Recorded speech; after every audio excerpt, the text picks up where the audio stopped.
Good morning again. We're going to start this panel off with a video of Asad's latest work called Asad and Asad. Let's take it away. Whenever I meet people, I put them under three categories: cartoon, creature, and robot. We don't have gay people in Pakistan, do we? Of course, as a Muslim, I don't drink alcohol, I really like hash. In the beginning, when I used to smoke hash, Are you Muslim or Ismaili? I was like, what do you mean? Like, okay, so I'm an Ismaili Muslim. So he woke me up in the morning and he'd be like, yeah, let's go to school. I will take you there. I'm like, okay. So we went there. Of course, my school was closed because a massacre just happened the day before. How would they open? Asad and Asad is the first ever interactive augmented reality documentary. It portrays the wide spectrum of socio-political experiences of people perceived as Muslim in the United States. As a viewer, you are invited to put on a HoloLens and look around the room as you encounter holograms of international students we've interviewed, all from Muslim-majority countries.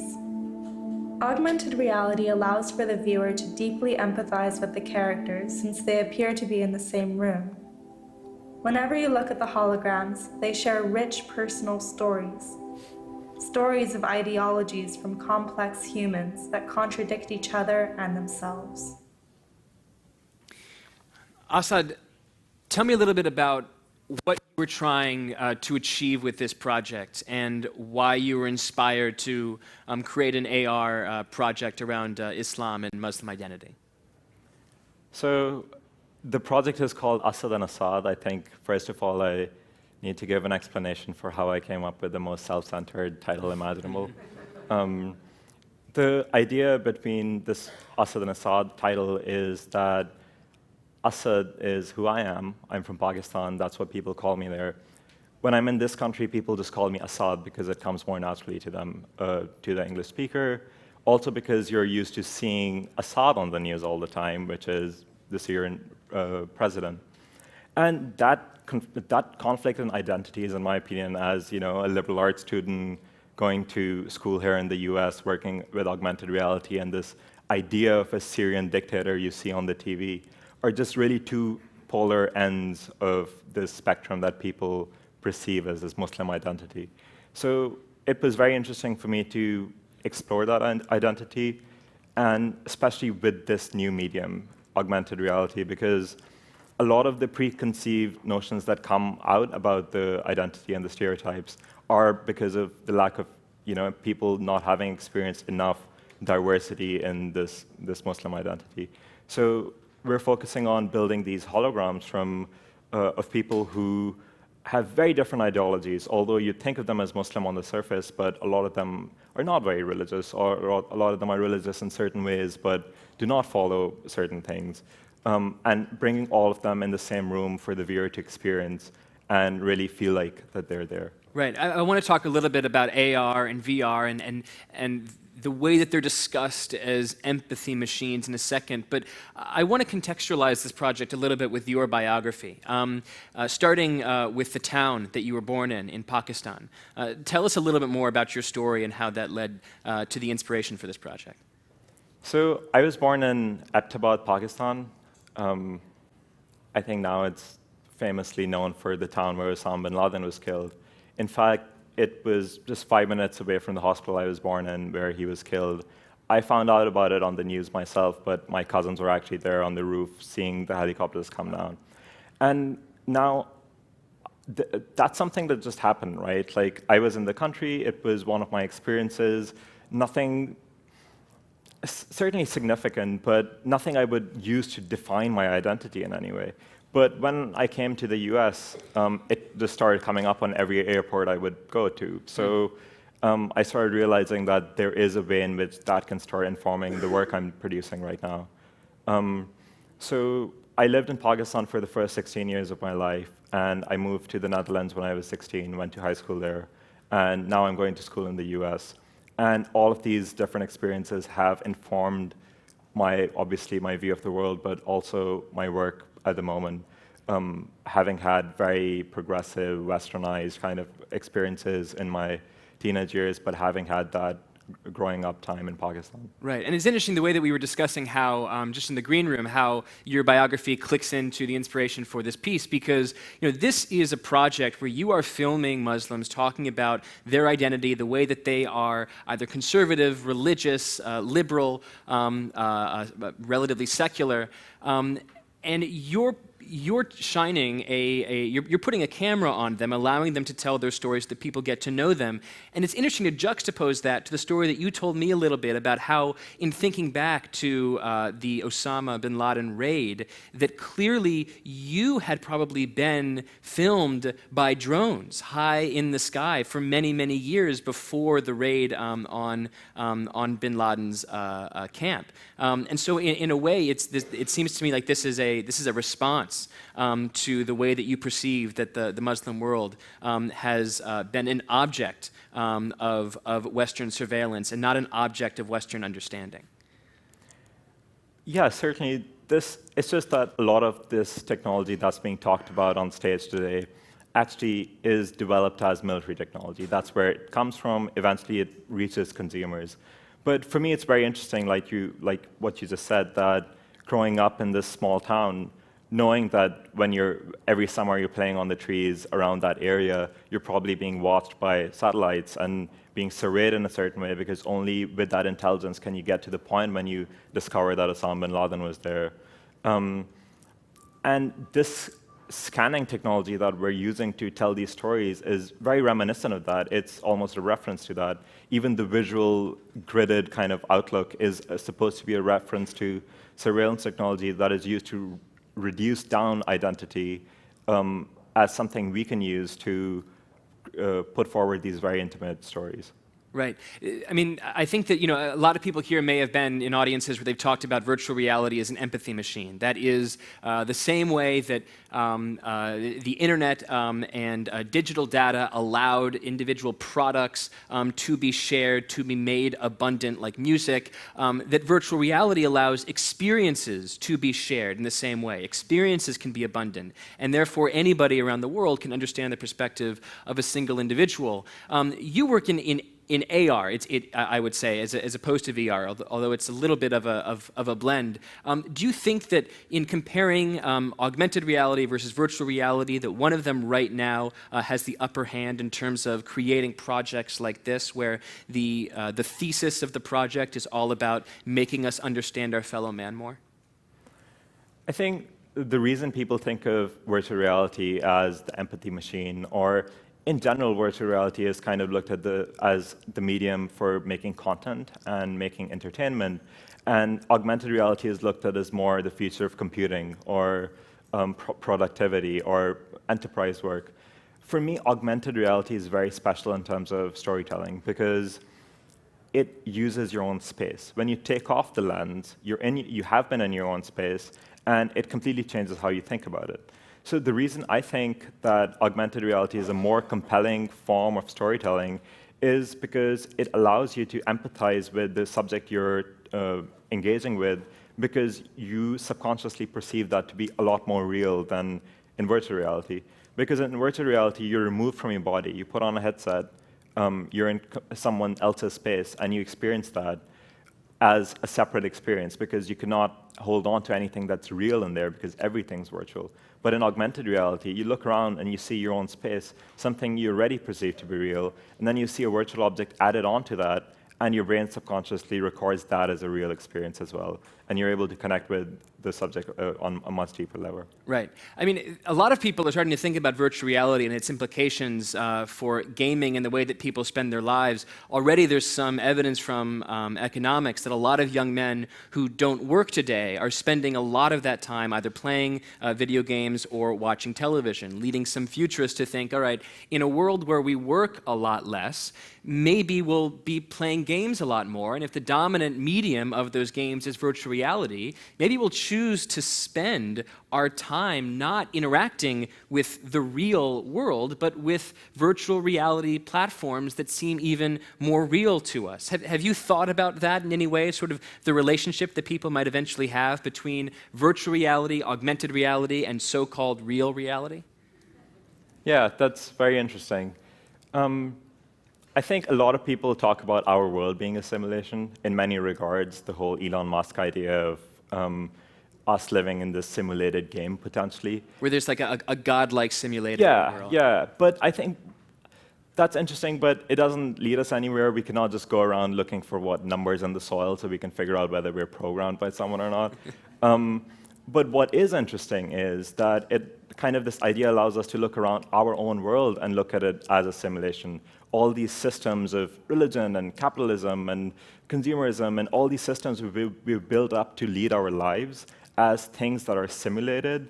So, for example, in critical theory, you have Jean Baudrillard, who has this example of Los Angeles. In LA, you have all these theme parks, including, let's say, Disneyland. So when you go to Disneyland, Disneyland is marketed as a simulation. It's this space where princesses are supposed to be real. It's different from LA. When you step in, you're in a simulated environment. But what he says is that the only reason Disneyland is marketed to be a simulation is to make you feel that LA is real. But LA is also a simulation. It's a giant simulation of movie stars and fake facades and just this whole system that we perceive to be real all the time. So I love just twisting that logic a bit. And if you reverse the thought experiment and imagine a situation in which people just start going to Disneyland and they like it there so much that they just start living there. And Disneyland starts becoming so big that it takes over all of LA and becomes the dominant reality. And then there's a small pocket of LA left in Disneyland, which people view as a theme park and go there from time to time with their families. So just to unpack the hypothetical, the idea would be that Disneyland takes up more and more space in Anaheim, which is actually currently a bit of a sort of civic problem that the city's having. But it takes up more and more space of Anaheim. It becomes a population of 10 million people living in this metastasized Disneyland in the Animal Kingdom and the Magic Kingdom. And eventually, sometimes they go on vacations to Culver City and downtown LA in order to have experiences in sort of faux authentic the LA metro area. Is this the full fleshing out of this hypothesis? That is the real future. Well, so it raises the question I guess the theme of the event is technology and humanity. So I think we're still within the subject matter. But if Los Angeles is a simulation and Disneyland is a simulation, is anything not a simulation? I mean, did we start simulating in the agricultural revolution and everything since then has been some aspect of AR? Or is the theory here from Baudrillard, who I am not as familiar with maybe as you, if you've taken critical theory recently at Bennington, is the idea simply that all reality is necessarily imbued with some aspect of augmentation and interpretation and inference, and that makes it unreal in a way, and everything is therefore slightly unreal if it's being filtered through our perceptions? I don't want to get too existential here, but I do. But I always end up saying the only thing real is death, and everything else is a distraction from it, and is a Like you said, I don't want to get too existential, but the only thing real is death. Just But so the thing with Baudrillard is that he associates a negative value with simulation. That's where it gets interesting, right? It's kind of this Platonic idea of having something be a reality in some way, and then it being reduced down to a simulacra where there's no reference to reality anymore. But for me, everything's a simulation at this point, and just indulging in that is liberating in a weird way. So virtual reality, I feel like once it gets to a point when it's as convincing as reality itself, and there is no base reality because virtual reality is as real as reality itself as we perceive it right now, those experiences are as real. And for me, it's really the work that we do at our studio is really focused on the idea of looking at that as a great opportunity for the future, because our physical world is built upon systems of inequality that have lasted for hundreds of years, but this new entity, this new existence, does not have to be built upon those systems. So really, from the scratch, we can build a very equitable, just reality. And that's kind of what I'm trying to focus on. I have one more question about the technology and some of its implications before we go to the audience, and I can't wait for what the questions are going to be. Do you think that AR and VR, as it currently exists, the sort of games, the sort of programs that are being made for AR and VR as they currently exist, do you think they bring us closer to our understanding of ourselves and our fellow man and empathy and humanity? Or do you think that the games that are currently and the programs that are currently on the market are pushing us further away from that understanding? I think the virtual reality industry is really interesting right now because you certainly have this very obvious division between the tech people and the content people. The tech people are really good at using the technology, but all they ever end up making are like roller coaster rides in virtual reality. But the entertainment people, although they can make a lot more compelling content, they're stuck with 360 video and not actually engaging with full 6 degrees of freedom virtual reality. So because of that separation between these two industries, all the content that ends up coming out is not that compelling, and the content has been the major issue with virtual reality adoption so far. So I feel like the work we're trying to do is unique in that way, because we are focused on bringing focus back to reality through simulation. We're creating things in simulation that remind you of things in reality that are very easy to ignore at the moment. So I feel like till virtual reality has a voice of its own that eventually is more compelling than reality itself, augmented reality is going to be kind of the more interesting space, because reality is already so rich in all the content it has, and with slight augmentation, you can expand it much, much further. Right. It's interesting to think of the technology not as a departure, but actually as a bit of a coming home. It's an antidote to people running away from themselves and their reality. Do we have any questions? Hi, good morning. Certainly Nietzsche was not something I expected to hear about. I don't think I name-checked Nietzsche, but now we have one, so. Sorry. How do you, this is for you, young man, you're brilliant, but how did you get people to, or the type of audience that you want to go through this experience and to interact in the way that you would help empathize with Muslim identity writ large? So I think with this particular project, before this I did another project that we couldn't talk about in our discussion right now, but it was called Holograms from Syria. And the idea with Holograms from Syria was very simple. We took images of the war in Syria that were very commonly circulated on social media and newspapers, and we cut them out, and using augmented reality, we just placed them in your space. So instead of having an image of a dead child lying on a beach, you would have an image of a dead child lying on your sofa.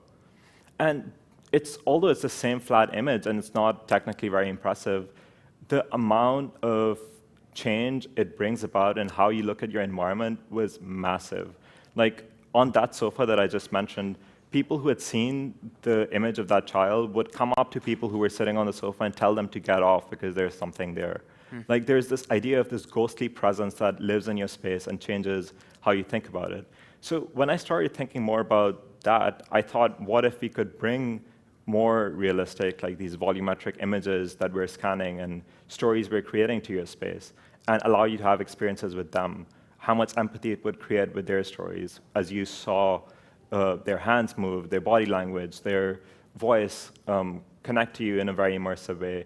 And so far, the user testing we've done, it has been very compelling. Like, people are really moved by the experience, and it's interesting because working with this new medium, there's always the novelty of the medium, right? Almost everyone who has tried the experience puts on the HoloLens for the first time ever. They're blown away by augmented reality to begin with. But I've noticed it takes them 2 minutes to stop wowing on the augmented reality and start laughing on what this hologram just said. And I think that is kind of what we're trying to focus on. It's really powerful. Thank you, Asad. And thank you all. Thank you.